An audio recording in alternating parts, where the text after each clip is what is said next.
राष्ट्रीय पंचायत न्यूज। हम supreme court का बहुत बहुत शुक्रिया अदा करते हैं कि इतने कठिन समय में आज जो देश के अंदर जो हालात हैं, पूरा डिक्टेटरशिप चल रही है, जनतंत्र को कुचला जा रहा है, जगह जगह सारे इंस्टीट्यूशंस जो हैं वो एक तरह से कुचले जा रहे हैं, रौंदे जा रहे हैं।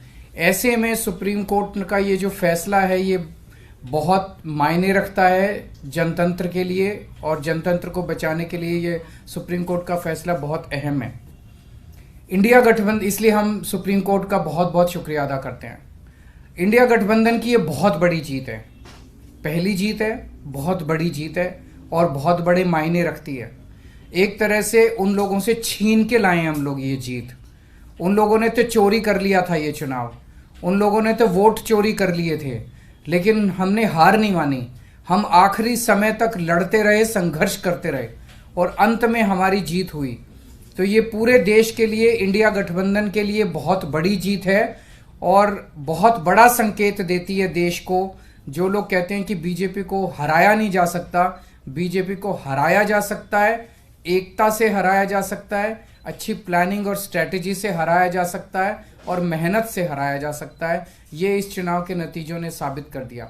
अब बड़ा मसला ये है, पूरे देश को सोचना पड़ेगा कि अगर जनतंत्र नहीं बचेगा तो कुछ नहीं बचेगा।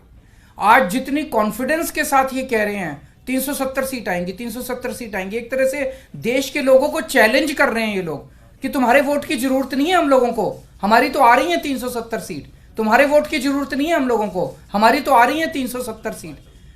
अगर उन्हें इतना कॉन्फिडेंस है 370 सीट का, कहां से आ रहा है ये कॉन्फिडेंस? कुछ तो गड़बड़ कर रखी है इन्होंने। और जिस देश, अगर किसी देश के अंदर चुनाव के पहले पार्टियां साफ साफ कहना चालू कर दे हमें वोट की जरूरत नहीं है, हमें लोगों की जरूरत नहीं है, उस देश के अंदर फिर जनतंत्र बहुत बड़ा खतरे में है। पूरे देश को मिलके, 140 करोड़ लोगों को मिलके जनतंत्र को बचाना पड़ेगा। इससे ये भी साफ है ये लोग चुनाव जीतते नहीं हैं, ये लोग चुनाव चोरी करते हैं।